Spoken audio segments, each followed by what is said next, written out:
আজকে আবার আমি আমের আচারের দুর্দান্ত স্বাদের দুইটি রেসিপি নিয়ে আসছি। একটা হচ্ছে চোচাসহ আমের আচার এবং আরেকটা হচ্ছে তেলের আচার আম রসুনের। আসসালামু আলাইকুম, আমন্ত্রণ রইল আজকে রেসিপি দুটি দেখার জন্য। আশা করছি কাছে দূরে সবাই অনেক বেশি ভালো আছেন।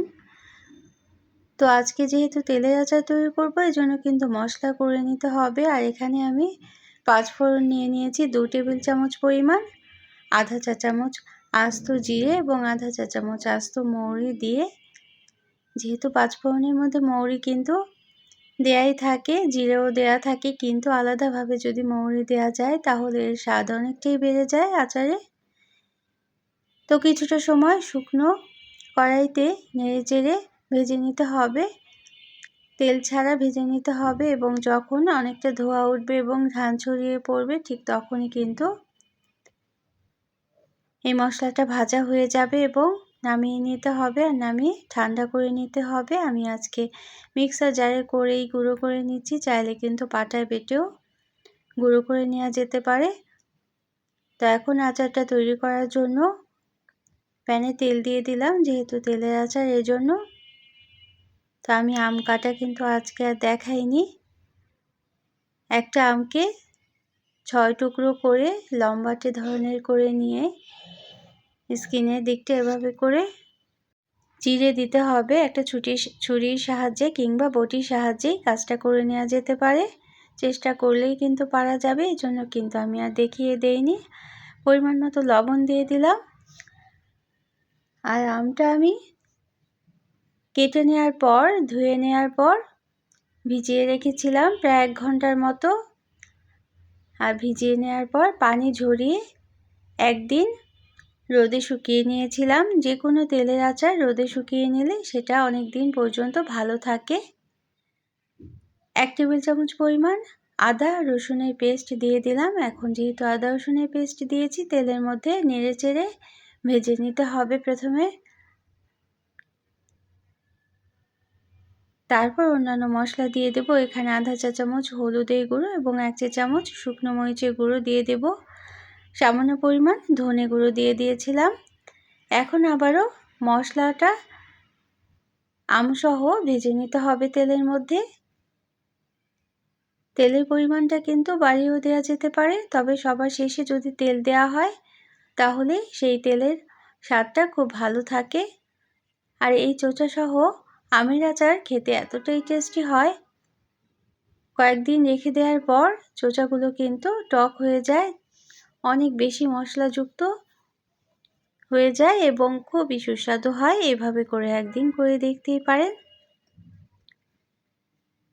কিছুটা সময় নিয়ে নেওয়ার পর 1/4 কাপ পরিমাণ চিনি দিয়ে দেব।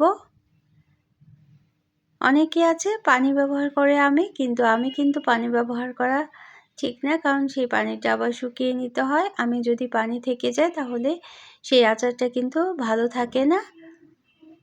পানি শুকিয়ে নিয়েই আমের আচারটা তৈরি করতে হয়। আর এভাবে করে একদিন যদি আমটা শুকিয়ে নেওয়া হয় তাহলে আচারটা একটাও ভাঙবে না। আম প্রায় 20 মিনিট এভাবে নেড়েচেড়ে নেওয়ার পর চিনি থেকে যে পানি উঠেছিল সেই পানিতেই কিন্তু আমটা সিদ্ধ হয়ে গিয়েছে এবং কুক হয়ে গিয়েছে, অনেকটাই ভাজা ভাজাও হয়ে গিয়েছে। তবে একটা আমও কিন্তু ভেঙে যায়নি, 2-1টা হয়তো ভেঙে গিয়েছে, তাতে কিন্তু ঝোলটা অনেকটা গাঢ় হয়ে গিয়েছে, সেটার কিন্তু স্বাদ অনেক বেড়ে যায় এই আচারের এইভাবে করে তৈরি করলে। তো এই পর্যন্ত যারা দেখলেন একটা লাইক দিতে ভুলে গিয়েছেন, অবশ্যই একটা লাইক দিয়ে দিতে পারেন এবং প্রয়োজনে কমেন্ট করতে পারেন আর শেয়ার করতে পারেন ফ্রেন্ডস অ্যান্ড ফ্যামিলির সাথে।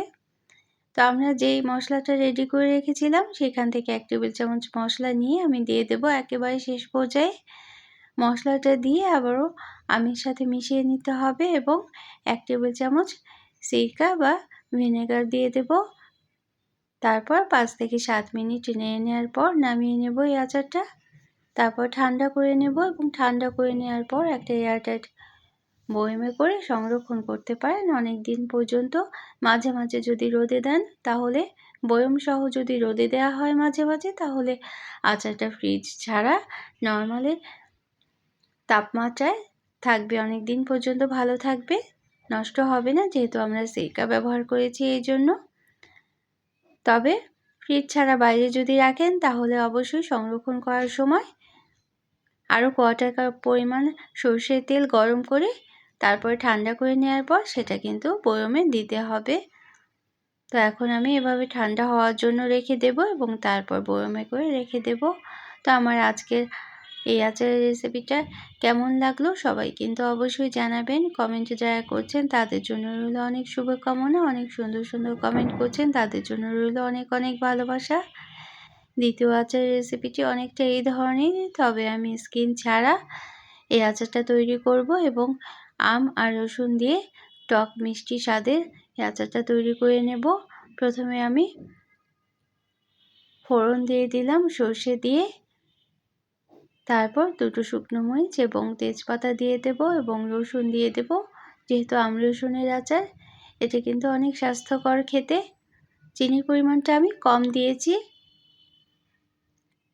এই আচারটা ভাতের সাথে খেতে দুর্দান্ত লাগে, তাছাড়া যে কোনো খিচুড়ির সাথে খেতেও অনেক বেশি ভালো লাগে। যারা টক পছন্দ করেন তারা কিন্তু এভাবে করে আমের দিনে আমের আচার তৈরি করে রাখতে পারেন এবং সারা বছর খেতে পারেন এভাবে করে তৈরি করে রেখে।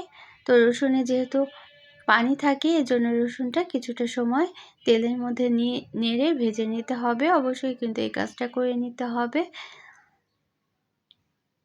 তারপর এখন আমরা আম যেভাবে করে চোচাসহ আমটা প্রসেস করেছি ঠিক সেভাবে করেই এই আমটাও কেটে নিয়েছি এবং ধুয়ে নেওয়ার পর তারপর একদিন রোদে শুকিয়ে নিয়েছিলাম, এই জন্যই কিন্তু কালারটা চেঞ্জ হয়ে গিয়েছে। যে কোনো আম শুকিয়ে নিয়ে তারপরে যদি আচার তৈরি করা হয় তাহলে সেই আম একটাও ভেঙে যায় না আচার তৈরি করার সময়। আর তাছাড়া এভাবে তৈরি করলে অনেক দিন পর্যন্ত ভালো থাকে। পরিমাণ মতো লবণ দিয়ে দিলাম এবং নেড়ে নিতে হবে। অফ ক্যামেরাতেই আমি এই কাজটা করে নিয়েছি। তো যারা প্রথম ভিজিট করছেন তারা চাইলে চ্যানেলটিকে সাবস্ক্রাইব করে বেল বাটনটাকে একটা প্রেস করে রাখবেন, তাহলে নোটিফিকেশন পেয়ে পরবর্তী রেসিপিগুলো কিন্তু দেখে নিতে পারবেন। আমার চ্যানেলে কিন্তু আরও আচারের রেসিপি আছে, সেগুলোও চাইলে দেখে নিতে পারেন। এখন সব ধরনের মশলা অল্প পরিমাণ দিয়ে দিচ্ছি। এখানে শুকনো মরিচের গুঁড়ো 1 চা চামচ এবং আধা চা চামচের কম হলুদের গুঁড়ো দিয়ে দেব। আর যেই মশলাটা আমরা ওই আচারটায় তৈরি করেছিলাম সেই মশলাটা থেকেও সবার শেষে দিয়ে দেব। তো এভাবে এখন অফ ক্যামেরাতে আমি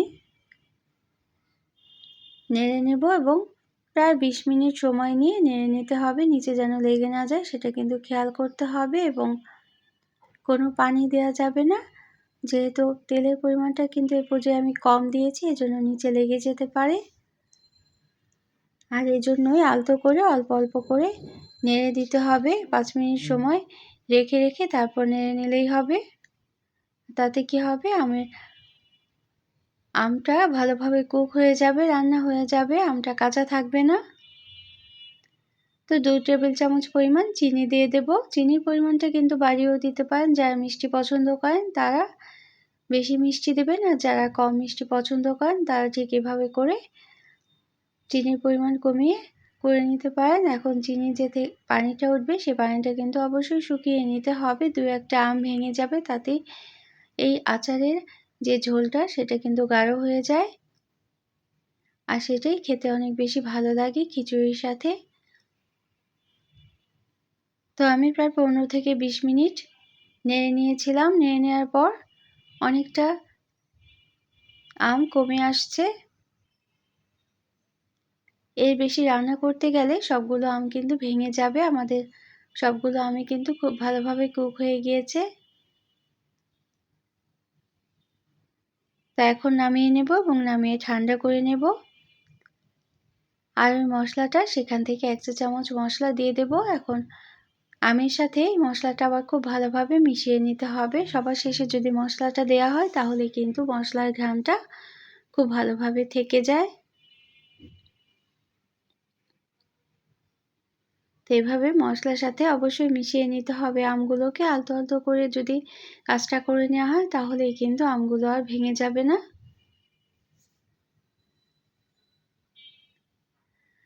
তো যারা এতটা সময় কষ্ট করে থাকলেন তাদের জন্য রইল অনেক অনেক ভালোবাসা, অনেক অনেক শুভকামনা।